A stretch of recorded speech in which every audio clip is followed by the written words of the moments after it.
asebiro Yesuna akulora ni komanda. Hallelujah. Aduoko ne Nyasaye erokamano. Chunya opong' kod mor. Chunya pako Jehova kendo miye duong' nikech thuolo moseyieronwa kendo thuolo moseyiedho mosemiyowa mondo wachak wabed e nyime. Jehova en Nyasaye ma jaber, o Nyasaye mangima, o Nyasaye ma jahera mohero jogene. Miyo aduoko ni erokamano kendo kuom riti in janeno mara kuom juma mangima kendo wachak waromo e Lolwe TV. Aduoko ni erokamano kuom ber mare mosiko manyaka chieng', nikech de ok en ber mar Nyasaye de ok wachak waromo kendo. Ji mang'eny, oganda mathoth ne osechano mondo mi odiechieng' ma kawuono gitimie 1, 2, 3 to ne ok nyalre, omiyo sani gionge kodwa. To wan mangima waduoko ni Nyasaye erokamano nikech en ber mare kaachiel kod ng'wono mare kuomwa mosemiyowa miyo wachak waromo kendo e nyime. Miyo kamoro amora ma intie adwaro ni ikul wiyi piny waduok ni Nyasaye erokamano mondo mi wachak wachne. Jehova Nyasaye mangima, erokamano mathoth maduokoni seche machalo kamagi, nikech isemiyowa thuolo makende mondo mi wachak wabed e nyimi. Nyasaye in ema iseyango chieng' ma kawuono ni wanabed ka kendo nawach wachni kaachiel kod janeno mara manena sechegi, ni iseyiedho ni seche machalo kamagi en obedie kendo nowinj wach Nyasach kwe. Aduoko ni erokamano kuom wachni mwadhi wacho. Akwayo ni mondo Roho mari maler mondo mi obedie kodwa kendo tawa seche machalo kamagi. Amiyi duong' Nyasaye nikech in ema inyalo duto, kalamo nyaka ne Lolwe TV Nyasach kwe, jo-Lolwe TV duto te, jok matiyo Lolwe ka, chakre telo mamalo nyaka mapiny. Nyasaye amiyi duong' mondo ipargie, iting'gie malo. Lolwe TV obedie TV mawinjore kamoro amora kendo obedie achiel kuom madongo e piny mar Kenya. Nyasach kwe, aduoko ni erokamano nikech Lolwe TV osebedo ka gwedho ji mathoth, to gweth ni Nyasaye mondo mi olandre kendo dhi mabor. I Nyasaye ma jang'wono, i Nyasaye maber, wapaki kendo wamiyi duong'. Nyingi mondo ting' malo Nyasaye, e nying Yesu ma jawar. Amen. Kamoro amora ma intie wachni amen. Kachako kuom nying iluongo ni Pastor Sam Boyi. Ayalo wach Nyasaye e dala mar Nairobi. Kamoro iluongo ni Kangundo Road. Kangundo Road ka intie, nitie kamoro kanyo ni Njiru kia gi Outer Ring Road, nikech Outer Ring Road ema Kangundo Road chakre, Umoja kanyo Caltex. Tidhi nyaka kamoro ni Kayole Junction. Kikalo Kayole Junction ti idho pith miidho no kanyo iluongo ni Njiru. Ka in Njiru kanyo, badi koka chwich barabara mokwongo, badi koka cham barabara mokwongo midonjo koka cham no, etie Ola Energy kata Ola Petrol Station. Idonjo mana matin kanyo to wantie tiende kanyo tok Ola Petrol Station. Nyasach kwe mondo mi ogwedhu mathoth. Aduoko ne Nyasaye erokamano kuom sechegi. Kilemo Jumapil wabiro lemo kanyakla, wabiro wacho wach Nyasaye, to Nyasaye biro gwedhowa duto te. Kuom mano arwaki kanisa chieng' Jumapil ka Jumapil chakre saa 3:30 kibiro kanyo tibiro yudowa. To ka ok iyudo kanisa, to namba nitie e simu TV ka, namba mar simu minyalo goyo tinyalo omi. Aduoko ni Nyasaye erokamano. Adwaro mondo awuoye kuom wach matin kawuono. Adwaro mondo awuoye kuom wach ma aseketo wiye ni chuny modak kuom Nyasaye. Chuny modak kuom Nyasaye. Adwaro mondo adhi asome buk moro mar Zaburi. Buk mar Zaburi 42 matindo 1 nyaka 3. Muma wacho kama: Ka lee gamo yueyo ka dwaro pi, aora, e kaka chunya dwari, yaye Nyasaye. Kaka lee gamo yueyo ka dwaro pi aora, e kaka chunya dwari, yaye Nyasaye. Nyasaye mangima, siso oloya kodi. Dayud thuolo karang'o mondo alem e nyimi. Aywak odiechieng gotieno kendo pi wang'a kende e chiemba. Nimar seche duto wasika penja niya, Nyasachi nogo ni kanye? Awacho na wuoyo kuom wach moro ni chuny modak kuom Nyasaye. Wang'eyo maber ni buk mar Zaburi en buk manondike muma gi jatich Nyasaye Daudi. Weche mang'eny nondiko kaluwore kaka nowuotho gi Nyasaye. Daudi ne en ng'at ma muma wacho ni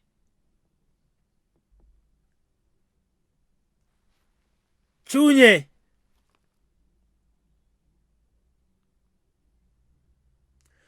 Nyasaye nowacho ni chunye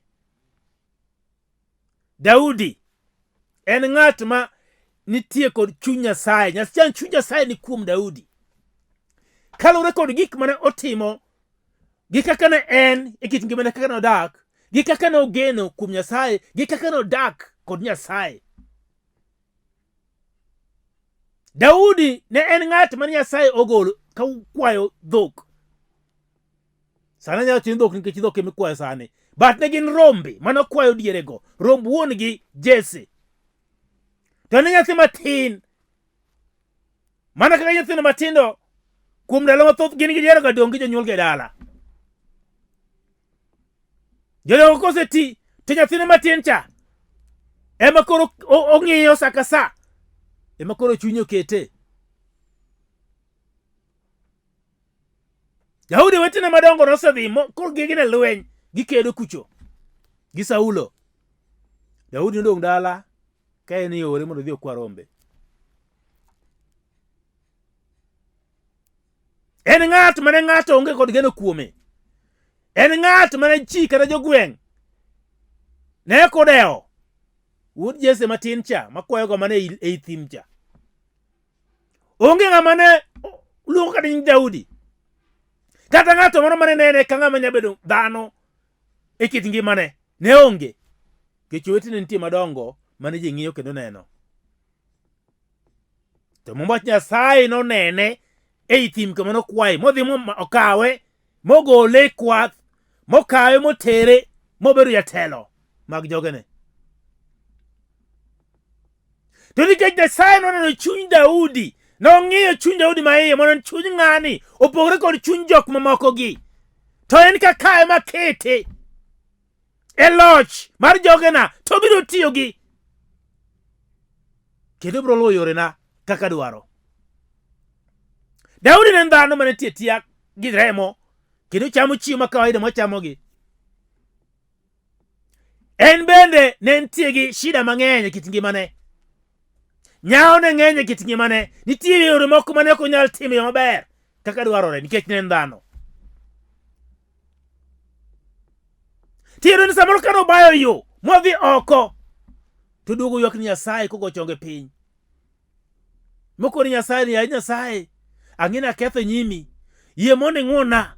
Seche makoro Nyasaye dwaro kume, to dhi mogore piny, morumbre kuom nyimi Nyasaye, moywag ni Nyasaye.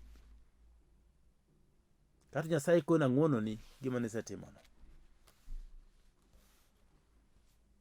Kani nitie gima datimre ni piny nikech chiki ma Daudi, Nyasaye dhi mang'wone. Nikech chunye mane Nyasaye oneno ni ng'ani nitie kod chuny mabolore kendo manyalo dak kuom maber. Miyo mama wacho niya, ni kaka lee gamo yueyo ka dwaro pi aora, e kaka chunya dwari, yaye Nyasaye. Matiende nyalo chopo seche moko ma siso nyalo mako ng'ato. Ng'ato nyalo bedo kod gombo kuom gimoro. Mana ka ng'ato nyalo wacho ni kawuono tawinjo mana ka chamo chiemo makama. Agombo rech sana kendo mana mowang' kawuono. Ng'ato nyalo wacho ni agombo mana ringa thola kawuono ni. Ng'ato nyalo wacho ni agombo mana gweno. Kanyalo lilo gweno sani macham.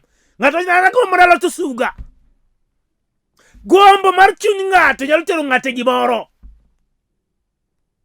Gombo mar chuny ng'ato ema nyalo nyiso gima ng'ato en. Nikech gima gombo no wuok e chuny ma iye to wuok oko to nenore atiro gima en.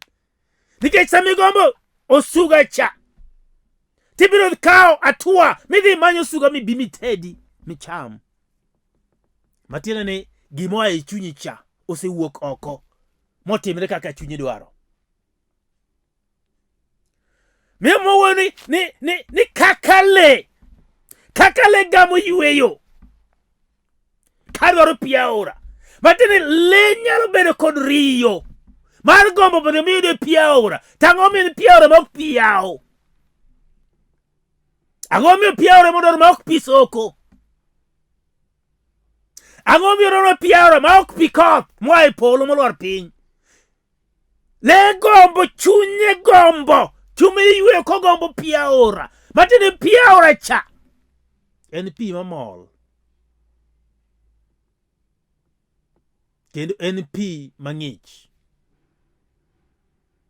Pi mamol en pi mang'ich. Kendo pi ma onge. Pi ma awacho ni pi mayom. Pi ma fresh. En pi mamol ma biro cha biro mang'ich mayom. Ma kochase kalo go chavo temo sedhi. Motero yugi te mwalo. Kaito pi mabiro koa malo en pi mayom kendo mamit kendo mang'ich. Opogore kod pi yawo. Pi yawo nyalo bedo gi chumbi. Pi yawo onge kod chumbi. Opogore kod pi soko. Pi soko nyalo bedo mang'ich, yes. Tenti ik moke iye mijo ka miti no opogore pi aora. Miyo le nyalo gombo pi aora. Sama chunye gombo pi aora to gamo yueyo. Sama gombo pi aora tinje ka chunye ma iye ndekni. Dene te kirni nikech ogombo pi. Riyo make. Ogombo pi aora mondo mi oridi aora odhi modh pi. Sama ose kawo yo modhi nyaka aora momodho. To yudo ka chunye kendo dugo yueyo. Gima odwaro cha oseyudo kendo koro en sawa. Onokorome. To samoro joka nyalo modho kaka odwaro. Manyako owine pigno rome koro. To wuok to dhi odok kumoae. Miyo moche ni kaka le gamo yueyo kadwaro pi aora e kaka chunya dwari yaye Nyasaye. Samoro nyalo chopo kama dhano koro nyalo gombo mondo miyo di mar Nyasaye. Nikech seche misewuotho e yore ni duto te. Isemanyo gi yore ni duto te. Isegeno gi geno ni duto te. Isedwaro gi dwachi duto te. To pok otimre kaka idwaro. Seche go ma ng'ato nyalo paro Nyasaye mowacho adieri, asetemo kaka dhano to kanyal nyalo. Wateme kod Nyasaye. Ng'ato chunye nyalo gombo mondo mi owuoye kod Nyasaye. Chunye nyalo gombo mondo mi ochorre machiegni kod Nyasaye. Chunye nyalo gombo mondo mi obed gi Nyasaye kanyakla. Chunye nyalo gombo mondo mi okae wach moro achiel to chomgo Nyasaye tir. To ng'ato aina no nyaka obed mana ng'ama but ma Nyasaye. Mong'eyo Nyasaye. Chunye nyalo gombo Nyasaye. Nitie wer moro wacho ni siso oloya gi dala. Dala no mogen. Matiende siso en gima nie chuny ma iye magombo gimoro. Ogombo gimoro manyo gino mondo mi oyudi. Ogombo ni chieng' moro noyud gino. En siso. Koro mwacho ni Nyasaye mangima siso oloya kodi. Matiende igombo Nyasaye. Dwa yude ng'ato moro achiel kata ariyo, ji moko ariyo kata adek manyalo gombo Nyasaye. Siso nyalo make kod Nyasaye. Mamwacho ni siso maka kod Nyasaye. Siso oloya kodi.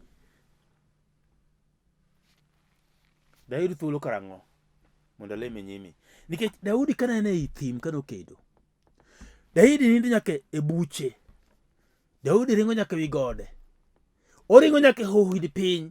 oringo nyaka i bungu kokore kod jowasike. Nodak mana oko kaka le. To kama nogore no ng'ama osedhi e lweny samoro iyudo ka kunyal kata yudo thuolo monyalo timo gire modwaro. Nikech sasa jasigu nitie machiegni nyalo monje.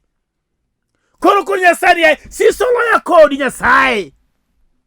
Siso oloya kodi. Aonge kod thuolo manyalo bedo gi nyimi. Siso oloya kodi to nayud thuolo karang'o mondo alem.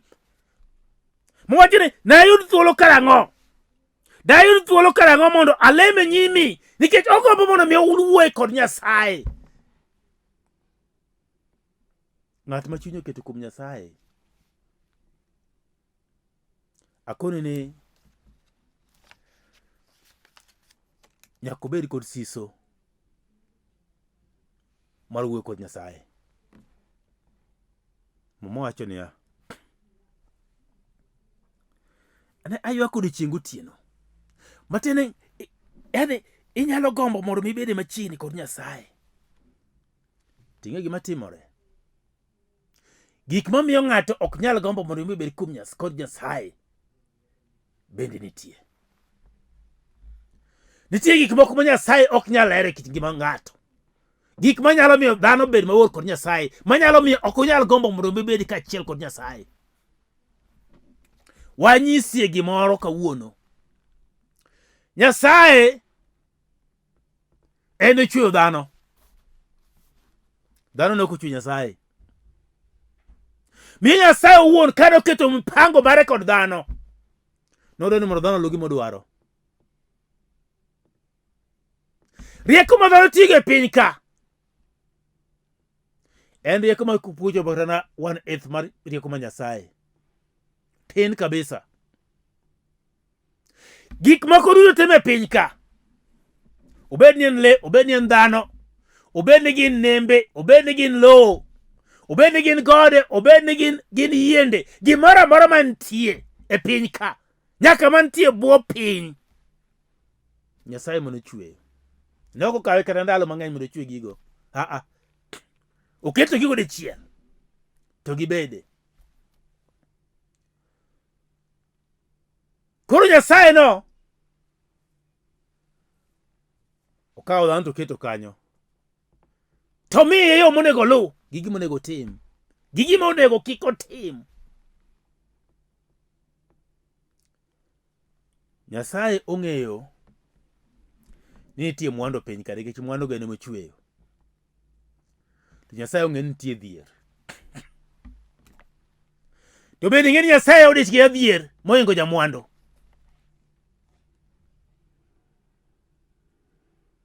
Emomiyo wacho ni yaye mumbe ni mondo ng'at modhier, we ng'at modhier mondo wach ni an bende koro ameo. Let the poor say I am rich. En bende koro en koro mwandu. Mati Nyasaye ong'e ni nitie ng'ama odhier. To ng'ama odhier no, Nyasaye osekoni mondo wach ni en bende ok odhier. Nikech Nyasaye en be ok ohero dhier.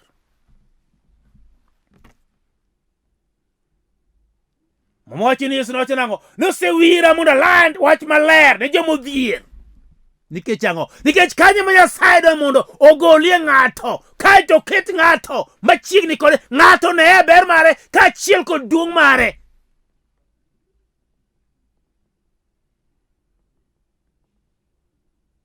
Dhako wachie nobiro mondo oland injili ne jomoko. Obiro ne jadhier. Nikech dhier kelo chandruok mang'eny e kit ngima dhano. Dhier kelo nyaka tho ma ok onego bedie. Dhier kelo nyaka achiedh nade. Adwa koni kawuono. Ka nitie ng'ama inyalo wuondi araka, kendo iwuondo gi gima onge, iwuonde gi gima ok ni kanyo, to yiego adieri, mano ng'ano nyisa gima adieri, en jadhier. Emomiyo jasiasa ok odich gi ng'ama omeo. Jamoko jasiasa ok gi haja. Jasiasa odich gi ng'ama odhier. Emobiro go to wuondo. Abiro timo ni kama. Abiro timo ni kama. Abiro timo ni kama. Odhi higni 5. Ok uchako winjo wach kendo kuchako nuo dhoge. Jadhier osemiye kura.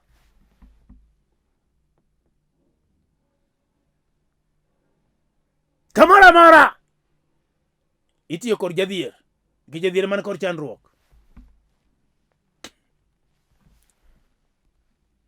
Jadhier man kod chandruok nikech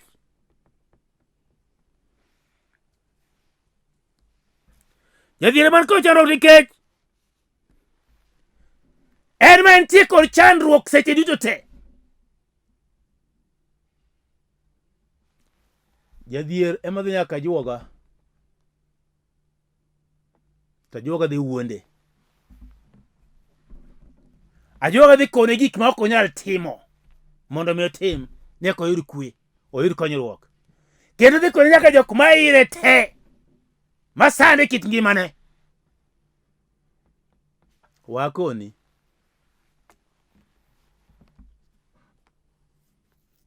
jomewo mina jomewogo, jomokogo bis ng'ama dhi ka jo pok kodi chiemo noromo gi ng'at momoko ni kare ng'ane ni bende dhiga kama kama ok dinene nikech en ok dhi wuonde.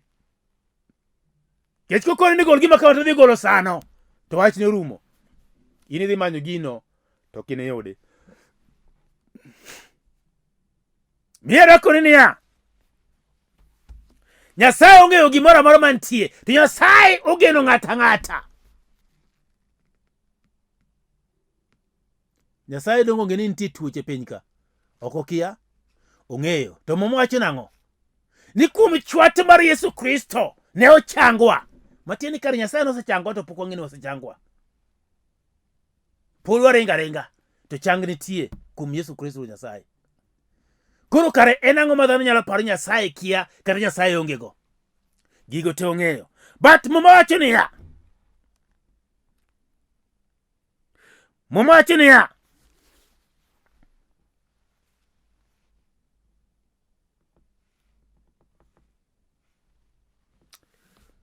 hallelujah. Kaka le gamo yueyo ka dwaro aore.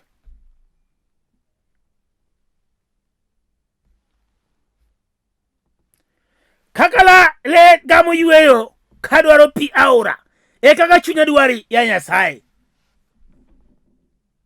Matini ng'ato no mosefwenyo Nyasaye ni tigi mono monyalo dwaro mondo bidhi kuom Nyasaye.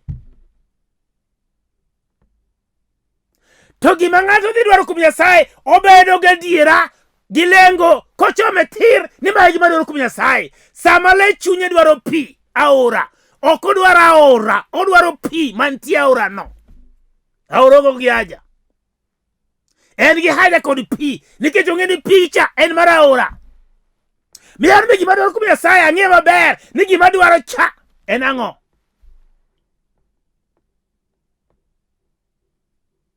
To gima dwaro no ema dhi kuom Nyasaye nikech pi modwaro cha odhi yudo kuom aora. Koro nigo kuom aora to gima dwaro to nitie kuom aora kacha.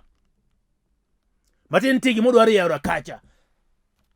Koro aora menya koring ni kaka pi, kaka le gamo yueyo ka dwaro pi aora. E kaka chunya dwari ya Nyasaye. Ji adi mosebedo manyalo wacho anyalo dwaro Nyasaye. Nikech nitie gima dwaro kuom Nyasaye kacha. Maka chose kuom Nyasaye ni pap. To gina dhi yudo. Adek wacho niya, ni Aywak odiechieng gotieno kendo pi wang'a kende e chiemba. Nimar seche duto wasika penja ne ya. Be wasiko osepenje gimoro? Be osenyieri kod dhano? Be osenyieri mopenji ni tite warruok ni en kod ang'o? Ohala mane miyude? Ichomo kode kure? Ang'o mane ti maber minene? Dakwane gimoro kuomi ka. Misiko rasika go Nyasaye, saka sa iyalonwa, saka sa iwero ni Nyasaye, kiwuotho kamoro midhiye to Nyasaye miketo mbele. Saka sa igonwa ko kilemo, masaka sa inalamo. Ang'o ma nitie maber mwanyalo neno ni kero setedo timore kit ngimani. Ang'o ma nitie mwanyalo neno manyalo wan bende miyo wayie kuom Nyasachino ni kare Nyasaye mangima kendo matiyo. Ji nyalo nyieri. Ji nyalo nyieri kendo ginyalo penji. Ji nyalo nyieri kendo ginyalo penjore kata ken giwegi. ni Nyasachino to en kanye? Winji gima mono wacho. Owacho niya, ni seche duto wasika penja niya, Nyasachinogo ni kanye? Dhano nyalo nyieri. Osenyieri ji mang'eny. Osenyieri ji mang'eny. Osenyieri ji mang'eny. Naneno moro koro onyier diere moko. Ojo yalo. Tonge. Nyithindo ok nyal dhi skul to yalo wach Nyasaye. Kata nanga maber manyalo wuotho go bende onge. Ot moro manyalo dak maber bende onge. To yalo wach Nyasaye. Ma jomoko nyiere.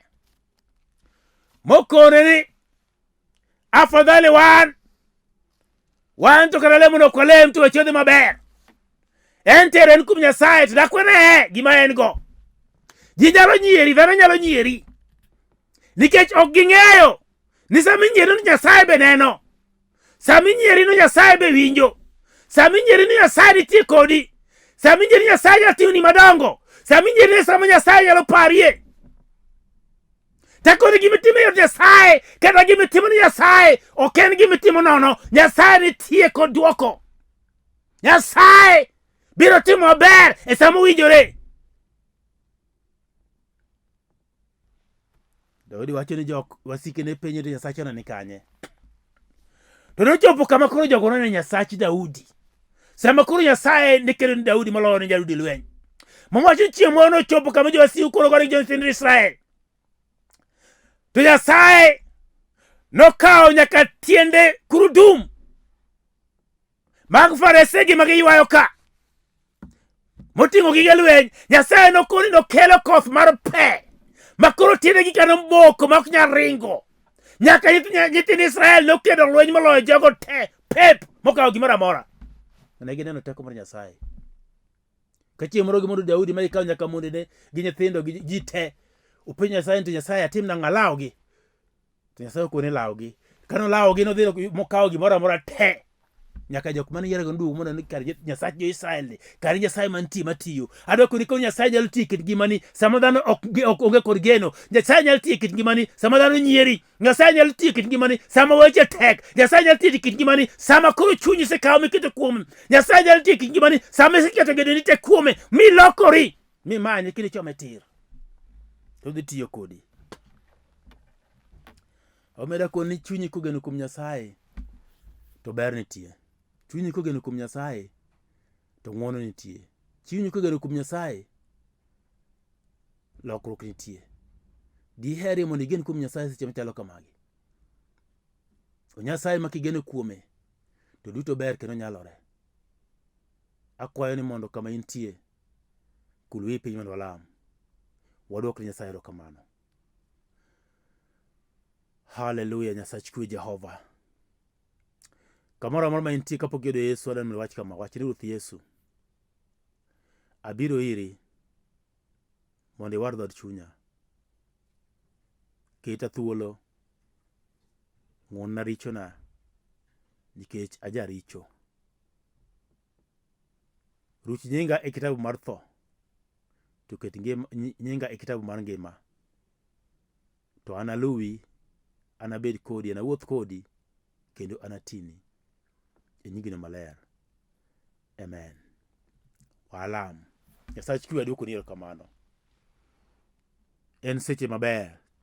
Seche misewalo mondo mabed e nyimi. Ja neno mara oseneno wachni, osewinjo wachni Nyasach kwe. Kendo wachni tiyo, kendo wachni ngima. Alamo Nyasaye mondo ywaye chunyi machiegni kodi Jehova, nikech nitie nyaka jogo mane golo e mach makendo ne miyo gi loch mangima nonenore e kit ngimagi. Janeno mara balamo ne sechegi mondo teko ni Nyasaye oti kode. Ng'wono mari mondo bed e kit ngimane. Ber Nyasaye mosiko manyaka chieng' mondo mi wuoth kode. To Nyasaye ang'eyo ni en ogoni erokamano kendo en luwi. To biro gombo mondo mi wuoth kodi ndalo duto te Nyasach kwe. Duong' kod pak dogno polo malo. E nying Yesu ma Jawar. Amen. An Pastor Sam Boyi. Namba na nitie screen 0722 944 623 to kod 0731 495 873 mano Airtel. Nembinigo gin on throughout 24/7. Kigoyo wabiro lamo Nyasaye, wabiro poro wach Nyasaye, wabiro puonjore. Duong' kod pak oro Nyasaye polo malo. Adwoko erokamano kuom thuolo machalo kama. Amen. Ng'uono, shalom. Asebiro Yesu na akulora ni